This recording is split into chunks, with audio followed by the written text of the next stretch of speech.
दोस्तों आपको यहाँ यह मानकर चलना है कि जब आप इंग्लिश लिख रहे थे तो आपको इन 10 शब्दों का स्पेलिंग लिखना नहीं आया, तो आपने उसे हिंदी में लिख लिया। हेलो दोस्तों, मैं सरोज कुमार रांची झारखंड से मेरे यूट्यूब चैनल स्पेलिंग मास्टर में आपका स्वागत है।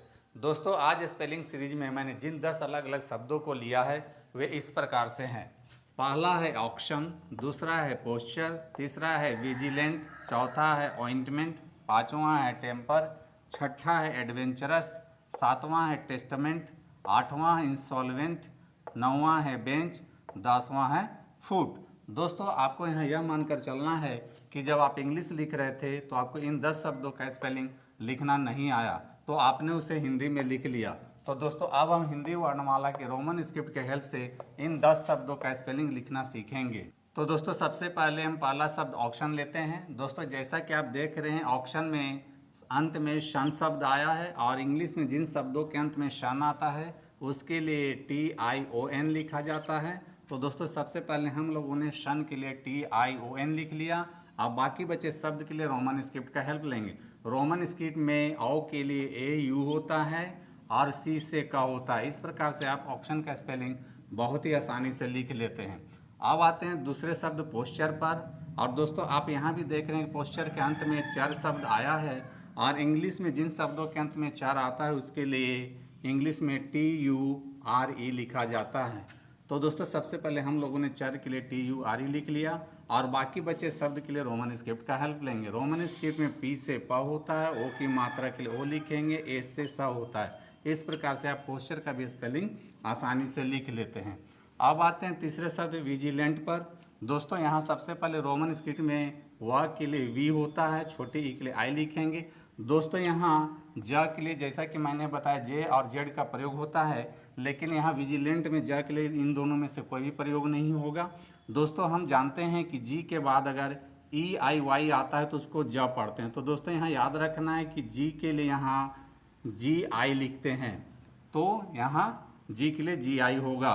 और L से ला होता है, ए की मात्रा के लिए यहाँ ई होता है, लेकिन दोस्तों आपको यहाँ याद रखना है कि विजिलेंट में ले के लिए एल लिखना है, एन से ना होता है, टी से टा होता है। इस प्रकार से विजिलेंट का भी स्पेलिंग आप आसानी से लिख लेते हैं। अब आते हैं चौथे शब्द ऑइंटमेंट पर। और सबसे पहले रोमन स्क्रिप्ट में ओ के लिए ओ लिखते हैं, छोटी ई के लिए आई लिखते हैं, एन से ना होता है, टी से टा होता है, एम से मा होता है, ए की मात्रा के लिए ई लिखेंगे, एन से ना होता है, फिर टी से टा होता है। इस प्रकार से आप ऑइंटमेंट का भी स्पेलिंग लिख लेते हैं। अब आते हैं पांचवें शब्द टेम्पर पर।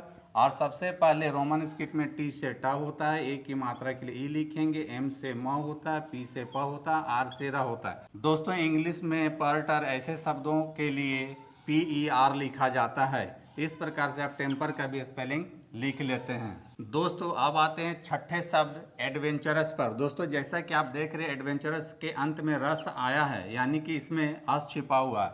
तो दोस्तों इंग्लिश के जिन शब्दों के अंत में अस आता है उसके लिए इंग्लिश में OUS लिखा जाता है। तो दोस्तों यहाँ रस है तो ROUS लिखेंगे। अब बाकी बचे शब्दों के लिए रोमन स्क्रिप्ट का हेल्प लेंगे। दोस्तों यहाँ एक बात और ध्यान देने वाली है कि यहाँ एडवेंचरस में पहला लेटर A आया है, तो इंग्लिश अल्फ़ाबेट में A के लिए A लिखते हैं। बाकी बचे शब्द के लिए रोमन स्क्रिप्ट का हेल्प लेंगे। रोमन स्क्रिप्ट में D से ड होता है, V से व होता है, A की मात्रा के लिए ई लिखेंगे, N से ना होता है। और दोस्तों यहाँ च के लिए CH नहीं लिखेंगे। इंग्लिश में T के बाद अगर U आता है तो उसको च या चू पढ़ते हैं। इस प्रकार से आप एडवेंचरस का भी स्पेलिंग बहुत ही आसानी से लिख लेते हैं। तो दोस्तों यहाँ ध्यान देने वाली बात यह है कि एडवेंचरस में जो च आता है उसके लिए यहाँ TU लिखा जाता है। अब आते हैं सातवें शब्द टेस्टामेंट पर। और दोस्तों सबसे पहले रोमन स्क्रिप्ट में T से ट होता है, ए की मात्रा के लिए ई लिखेंगे, एस से स होता है, फिर टी से ट होगा। ट यहाँ पूरा है इसलिए यहाँ आपको याद रखना है कि टेस्टामेंट में TA लिखते हैं और फिर M से म होता है, ए की मात्रा के लिए ई लिखेंगे, एन से ना होता है, टी से ट होता है। इस प्रकार से आप टेस्टामेंट का भी स्पेलिंग लिख लेते हैं। दोस्तों यहाँ टेस्टामेंट में जो ट आया है उसके लिए यहाँ TL लिखना है, बस यही आपको इसमें याद रखना है।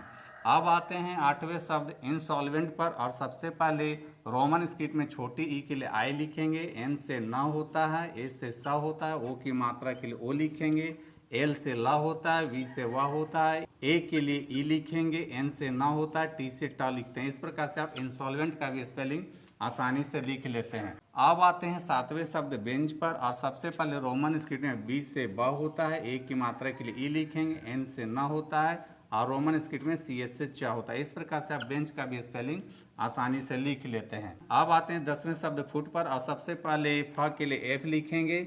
दोस्तों जैसा कि हम जानते हैं पी एच और एफ से फा होता है, तो दोस्तों जब आप फुट का स्पेलिंग लिखेंगे तो फा के लिए यहाँ एफ लिखते हैं, बड़ी ऊ के लिए डबल ओ लिखते हैं, टी से टा होता है। इस प्रकार से आप फुट का भी स्पेलिंग आसानी से लिख लेते हैं। तो दोस्तों देखा आपने, इंग्लिश स्पेलिंग लिखना है बहुत आसान, शब्द छोटे हो या बड़े इससे कोई फर्क नहीं पड़ता है। तो दोस्तों आप मुझे अपने 10 कठिन शब्दों को कमेंट बॉक्स में लिखकर मुझे बता सकते हैं जिसका स्पेलिंग लिखने में आपको दिक्कत महसूस होता है। मेरा अगला स्पेलिंग सीरीज आपके 10 कठिन शब्दों पर होगा। तो दोस्तों मेरी टीचिंग पसंद आती है तो मेरे वीडियो को लाइक, कमेंट और शेयर करें, तथा ऐसे ही आसान और कठिन शब्दों का स्पेलिंग लिखना सीखने के लिए आप मेरे चैनल स्पेलिंग मास्टर को फॉलो, सब्सक्राइब जरूर करें। मिलते हैं नेक्स्ट वीडियो में। Thank you. दोस्तों वीडियो पसंद आए तो इस वीडियो को लाइक करें, शेयर करें और मेरे चैनल को सब्सक्राइब जरूर करें। Thank you.